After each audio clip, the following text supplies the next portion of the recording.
Now, from political science, I'll start with the chapter power sharing.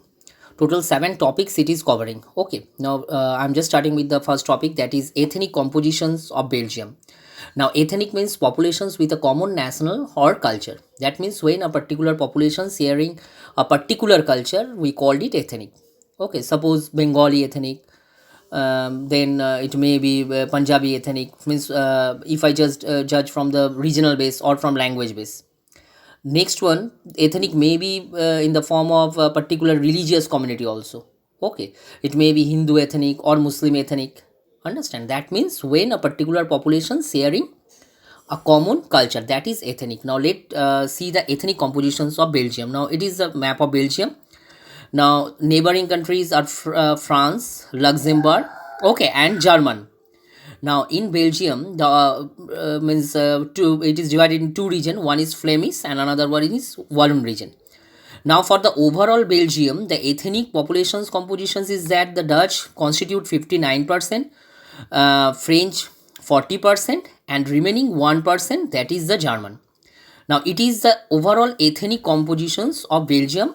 Okay, means the language compositions of the people in Belgium. That means Dutch speaker is 59%, French speaker 40%, whereas Germans 1%.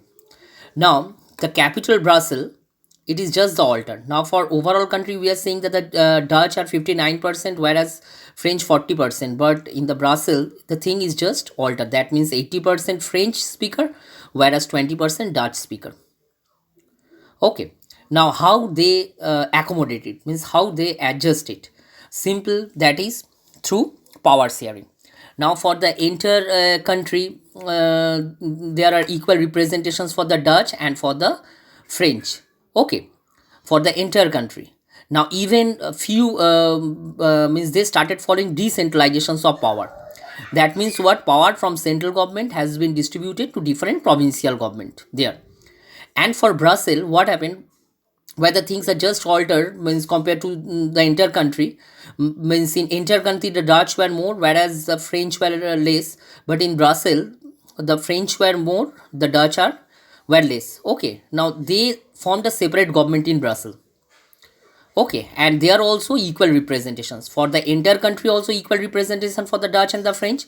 For Brussels also equal representation for the Dutch and the French. Now for 1% German, or wherever the percentage lays for any of the language community, they started follow community government. Okay, clear. Now like this way they had accommodate. That means the first one, the power is distributed between the Dutch speaker and the French speaker for the entire country. Even for Brussels also they follow the same strategy. That means the power divided between, equally divided between the Dutch ministers and the French minister. Now for the remaining, that means they followed the community government. Means okay, now community government, it is elected by people belonging to one language community. Okay, it may be from Dutch, French, and German, wherever they live. Now next topics what we need to cover, that is about ethnic compositions of Sri Lanka. Now, Sri Lanka, generally there are the Sinhala speaker, there are the Tamil speaker, okay, and Christians are there who generally speak both Tamil and Sinhala. Okay, now just Sinhalas, they are the Buddhist, whereas Tamils, they are Buddhist, or even Hindus and Muslims are also there. Now just see the compositions. For Sinhalas, they are 74% who speak Sinhalas and generally Buddhist. For Tamils, it is 18%, and among Tamils, there are Sri Lankan Tamils and Indian Tamils. Sri Lankan Tamils, it is out of 18%, it is 13% Sri Lankan Tamils, and they were Buddhist, whereas 5% they are Indian Tamils and were Hindus and Muslims. Okay, and 8% Christians, they speak Tamil as well as Sinhala. Okay, now this is the overall ethnic compositions of Sri Lanka. Now next one, it is majoritarianism. Now Sri Lanka started following majoritarianism. Majoritarianism means where the majority of a particular community rule. Okay, now here in Sri Lanka the majority is Sinhalas. Now they started follow majoritarianism rule. Okay, that means they started preferential policies. Means how? through preferential policies. That means they declared Sinhala as official language and Buddhism as official religion. So you just see the conditions, means totally these means Tamils, especially the Indian Tamils, they are totally neglected. Okay. Now, what will the outcome if such preferential policies are given? Definitely a protest will be there. Similarly, a civil war started in Sri Lanka. It gave rise to LTT, that means Liberations Tigers of Tamil Elam. Elam means state. Okay. Now, who demanded regional autonomy and equality, and lot of means violence were there at that time. Okay, it is very difficult for them to overcome. So majoritarianism rule is not good for a democratic country, though it seems like democracy, but still majoritarianism is generally a preferential rule. Okay, next one, what we need to know, it is about why do we need power sharing. First one, if I judge through prudential reason, and another is through moral reason. Now through prudential reason means matter which we judge through profit or loss. Okay, that means if we judge it from prudential reason, we'll see that if the distributions of power is there, then less chances of violence, no damage of property or life. Definitely, through example of Sri Lanka, we had already noticed, means they had not distributed the power at the beginning. So what had happened? Okay, now when they started the decentralization process, they started giving the power to different to the Indian Tamil also. They started giving preferences. Now it is lessened there.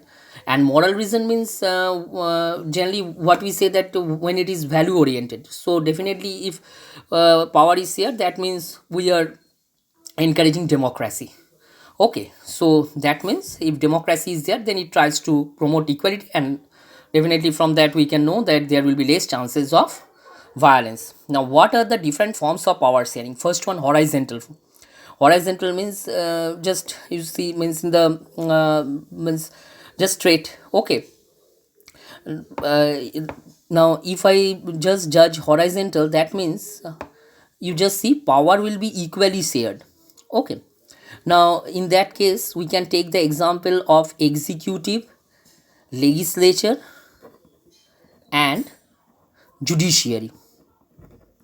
Okay, now horizontal matter, generally what happened, check and balance system is followed. Now if executive pass any laws in legislature, then definitely it will be checked by judiciary, so power is equally distributed. Okay, then another divisions of power is horizontal. Now suppose this is the level of local government, then it is the state government. Okay, and then it is the central government at the top. Now in a suppose in federalism or in a federal country where there are two levels of government, especially in holding together federations, we'll see that central enjoys much more power compared to the state. Okay, and compared to the local government, state government enjoys much more power. Now that is vertical divisions of power. Now there means in a hierarchy system, but in horizontal system power is equally distributed and check and balance system is followed. Now coalitions government. Now suppose if a particular uh, political party fails to gain majority. Okay, now at that time that party may alliance with other party, okay, to form the government, that is the coalitions government. So that is why in a democracy power is shared among different political parties that represent different ideologies and social groups.